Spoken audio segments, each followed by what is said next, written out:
How's it going, everybody? Welcome back to the channel. I hope you're well. Like the thumbnail says, it's something that you need to know, or you might know, or you don't know, or you might not want to know, but we're going to tell you anyway. This is basically a little trick from way back when, and a few people used to do it. I don't see a lot of people kind of doing it now. It's something that I revisited just on this particular patch with this particular amp, and I just thought, you know what? Why did I stop doing this? I like a particular type of overdrive. I like a particular type of distortion, but this kind of made me go, oh, right, okay, so I should probably revisit that then, because I kind of like this now. And that's the beauty of the Helix. There is that much in these things. It's ridiculous. There's so much in there that you're constantly being reminded of stuff that you have done or you should be doing. So let's take a look, shall we? So up top, we have, at the beginning, it's just a simple patch, this kind of standard stuff on the end that I always do. The deluxe comp, just the standard settings for me for just a little bit of a push and helps with sustain. After that is the preamp to the train wreck amp, which is the derailed Ingrid. After that is the full amp. It will be the power section. 4x12 greenback, which is just a go-to. There's no reason that it's there. It's just there because it was the first one that I came to. I'll just put that there then. Dual delay after that, and glitz. These two, if you've watched this channel before, you know that they are my go-to standards. And the tile verb on the end as well, which again is optional. You can take that out and, I don't know, maybe put a chorus in there or whatever. And that is the patch, okay? So basically what happens is this preamp acts as the overdrive, and it kicks the main part of the amp like right in the ball sack, but in a smoother way. It is a noticeable difference. Now, I'm not saying that you couldn't put a pedal in there and create the same thing, but I've not really touched much of these settings, to be fair, to any great degree. I've pulled the master back and pulled the drive back a little bit, but that's all that I've done, and it gives just a real kind of smooth sound to the amps.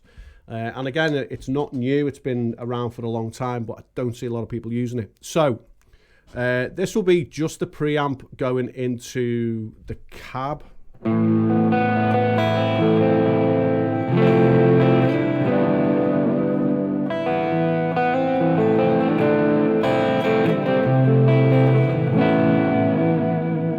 Really nice.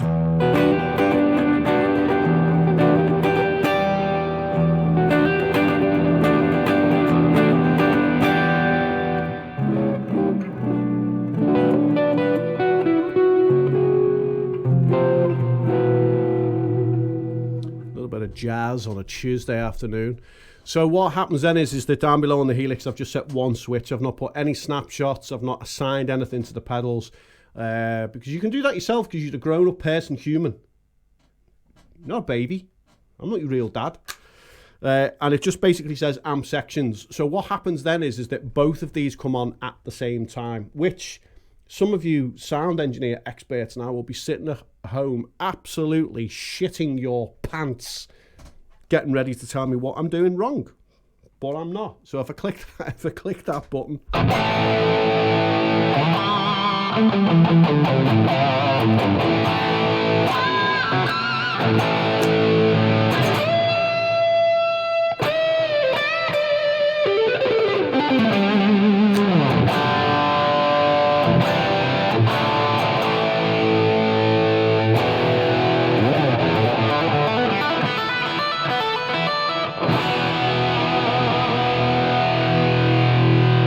that sounds huge, and it's smooth as well. Also, you will notice that there's no EQ in there. I haven't put one in. The reason for that is that I can pretty much dial it as I want it, just using the preamp EQ settings that are already there. I don't have to go too deep. Now, I could, if I wanted to, put the calligraphic EQ in there, which I use all of the time, but not today. Not today. So basically what happens is this preamp kicks the main amp into the ball sack, and just smooths everything out, and it's great. So let me just turn it off again, give you another sound of that.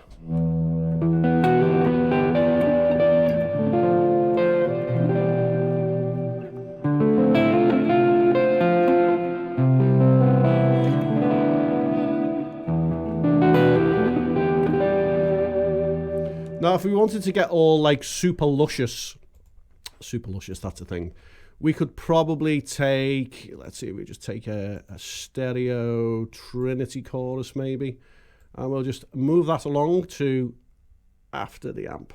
Maybe drop the mix down a little bit. Let's just see what that gives us.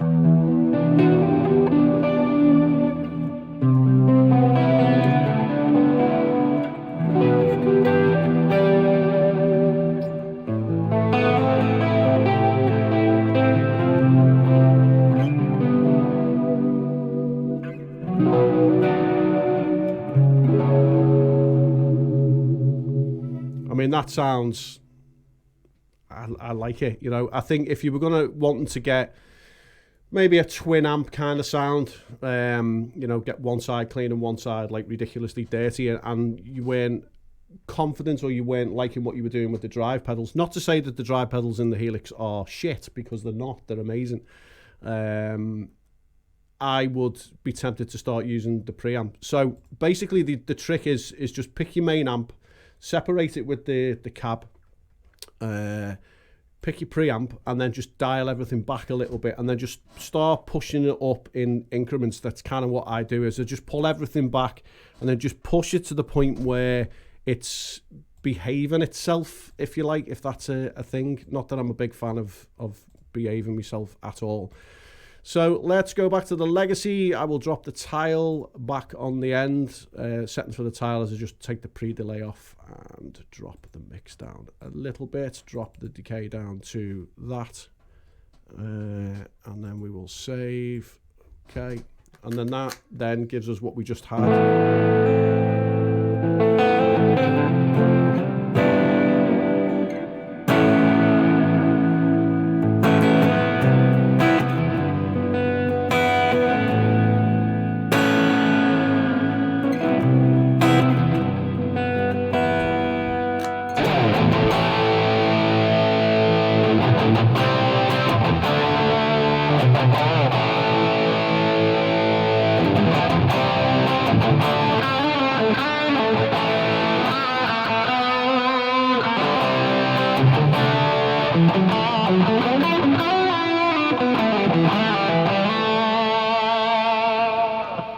So that's pretty much the patch. It's just one of those simple tricks that, again, like I said in the beginning, not a lot of people are doing it anymore. It used to be a trick of old back in the day before we started getting all these cool new things in the Helix.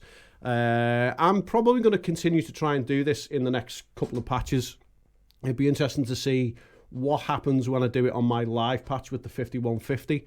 And I will come back to you on that and maybe completely rebuild my live patch, which is, let me just save that, because if I don't save it, you know what happens. I go back and it's empty. That's my live patch. There is an IR in there as well, so I could probably kind of rejig this a little bit and put the power amp in there instead of the stupid OD, and just kind of see what happens. And that could be the next video. We'll probably do like a full build on that. All right, so patch as always is in the description area for you. Go and download it for free. Come back, tell me what it was like. Play around with a few more different amps and cabs and effects and stuff, and then come back and tell me, because it's important that you comment and that you like the video and that you stick your fingers in the notification bell and you slap the subscribe's ass, because it just, you know, helps me save up for a wig and liposuction. Till next time, everybody. Take it easy.